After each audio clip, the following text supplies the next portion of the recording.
Welcome back to episode 3, part 2. In this part, we'll be going over a trade I completed with JD.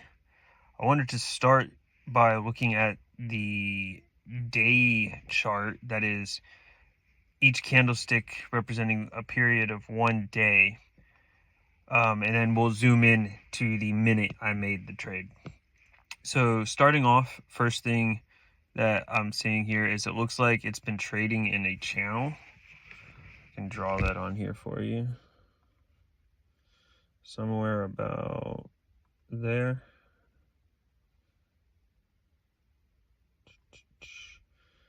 And about here. And so looks like, so I'm recording this in on the 11th. You can see there's several candlesticks after the day I traded. These arrows, once we zoom in, will show the minute I bought and sold. But going back, you can see that the top of this channel has been tested 1, 2, 3 times. Caught a bounce off of the 20 moving average and a nice green bar jump up to the top Bollinger Band. And similar, if we look back on January 16th, what happened was we got a bounce off the middle band to the top with a nice fat green bar, and it ran up. Noticed similar pattern when it's running up or when it's running down, it'll stay between the middle and the bottom. Just like here, going down, staying between the middle and the bottom.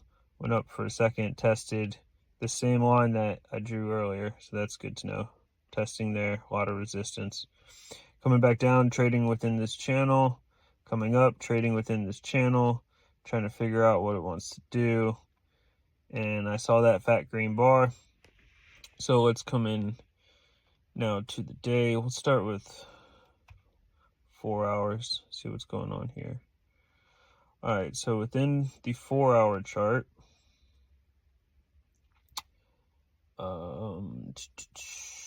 yeah, it just jumped outside that channel. And it's coming back down actually on the 4-hour chart when I bought in.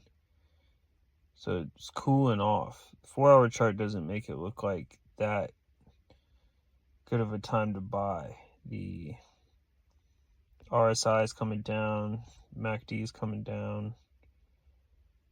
It's cooling off. No telling what it's going to do. But the 4-hour chart isn't ideal really for this style of trading. These 0.5% swings happen so quickly. You really do need to get down into the minutes. Let's first check out 30 minutes. Zoom out. So right, again, those 2 arrows represent where I did the trade. Let's see, where does the day start? The day starts here.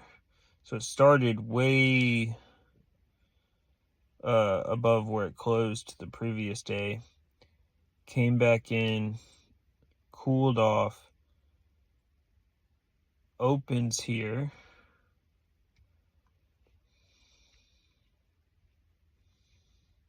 Opens here, still cooling off. Let's come down to 5 minutes. So this is open. All right, now we're keeping our eye on it. Big jumps after that morning pump and cool off. Still cooling off. Still cooling off. And what's happening here? Let's go down to a minute, see if the page will refresh. Oh, it moved me over. This is today. Sorry. I forget once I change the candlestick size, it resets the date. All right, so back here. That was today. All right, let's just jump to the minute candlesticks. This is the morning. So there's that giant jump, the cool off, another little pump in the morning. Cool down, bouncing between the bottom and the middle, bottom and the middle, bottom and the middle. Catch a nice top one. This is how it's trading, staying in between its top Bollinger Band and its bottom Bollinger Band. Trying to figure out what it wants here. Nice little run up there. Let's see if we could have caught this run up. I don't know if I was watching the chart at that time, but let's see. This would have been the most ideal time to buy. So I would not have bought here. And I guess I didn't buy here. Because like I said in part 1, I've had this common occurrence of trying to catch the bottom Bollinger Band bounce. But every time I do that and MACD is negative, I end up getting screwed.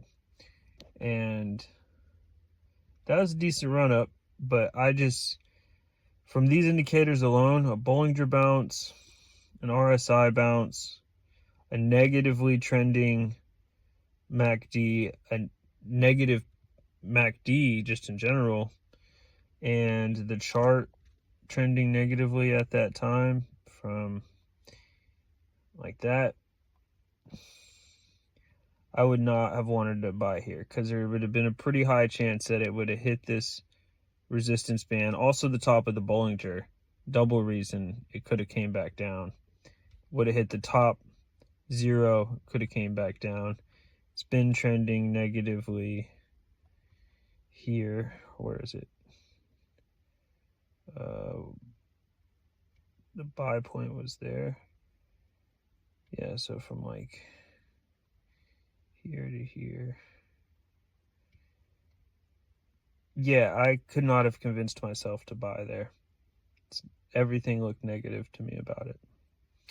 So that's why I didn't get in that little nice run.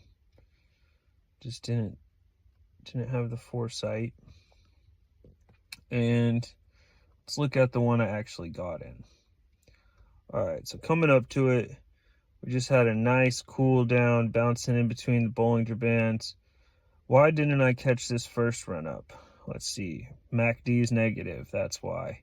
It does look like it's turning around, so this is where I'm paying pretty close attention to see if I can catch the next one. Runs up, finally gets above 0 here. This might have been a good chance to buy, but the RSI is so high and negative, it wasn't lining up for me. How about the bottom here? Why didn't I catch the very bottom? RSI looks decent. If I would have caught it here even, so this is where it's touching the band, this is the lowest. So RSI is technically still going down. MACD is going into the negative, and the 15 just crossed under the 30. That does not look good to me, but if I would have waited a couple seconds till maybe this first green candle, MACD is still negative, looks like it's turning around, but there could be a high chance there that it's going to bounce off the middle of the Bollinger Band and continue to go down. So good thing I didn't buy there. What about the pivot point where it crosses the middle? RSI is trending up. MACD is trending up from here to that point, because we're looking at right there. This is all the information I had at that time. So there is a positive trend. That's looking good. But I think the MACD is still a little negative, so I wasn't quite sure yet. Wait a little bit. It keeps going up. I could have bought somewhere in here. Just wasn't quite ready, I guess, maybe emotionally. And I knew if it's going to keep this trend going, it's going to bounce off that middle band and go back to the top band. So I think that's probably what I was waiting for. We zoom into the point that I actually bought. And so what do we have? We have the bounce that I was looking for, coming back down, touching getting close to at least touching the middle band, and then the green bar. So what am I seeing here? We've got the green bar off the bounce in the middle. This is how it's been trending in the past. We have a new higher low, possibly higher. Yeah, higher high. Higher low, higher low, high, higher high, higher high, higher high. A new trend coming through here, so positive going up. Bouncing off the middle of the Bollinger Band. RSI is in a spot that it tends to be bouncing at. If we go back this way, a lot of action along this line. It turns around, gains strength. We come back down here. MACD, both are positive and trending upward. Should have said a stop loss here. I'll be honest, I didn't.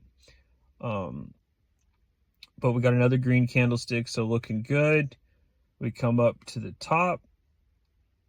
I think I could have sold here. The action might have been moving pretty fast, but I put in my limit sell and got out there. Total of, what's this? 323.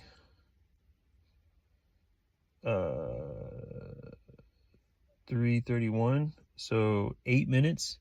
8-minute trade. And if we go back to the table, don't look, you're getting a sneak peek for some trades I did today.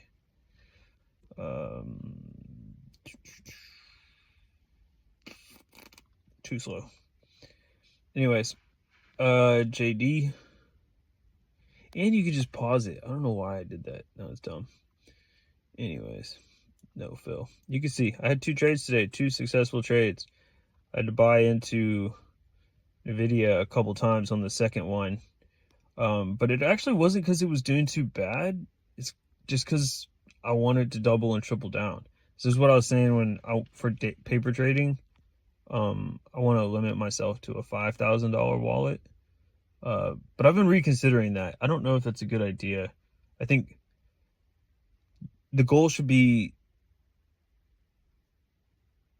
to hit the 0.5%, not pretend, oh, if I bought this many shares. Ideally, I want to get good at hitting 0.5%. It doesn't matter the money amount, because it's going to be even more stressful when I start putting down more money. So it's better that I have like the fundamental of hitting a 0.5% mastered, and then I can do it with any amount of money. But I guess it is good if I have a $5,000 limit, because then I'm not watching so many charts saying, oh, I got 1,000 here, 1,000 here. So there's upside to it. I don't know. I'll think about it. Anyways, JD on the 6th. So I had bought 1751, and look, I didn't get the whole 0.5%. So if we go back to the chart, but I did make $8.40. Nice. So if we go back to the chart, even at the top of this one, it's the same height as this one. So I think I saw it going down twice, and I was like, yeah, let me get out of there. What did I actually sell it at? $44 even. Where's 44? 44 is the dotted line. Yeah, so I didn't catch it at the top of the wick, but anyways, got out with a win. So with just a minute left, let me think what's coming up. I've got, all you can see here, lots of paper trades to go over. I actually got some swing trades to discuss too that I did on accident. But I think I'm going to do a video next of how I find my stocks using screeners and zooming in to get myself set up for the morning. And the reason I want to do that is because I've not been doing that, and it's important to do your homework the night before to prepare you for the morning. So stay tuned. Thank you for watching, and have a good day.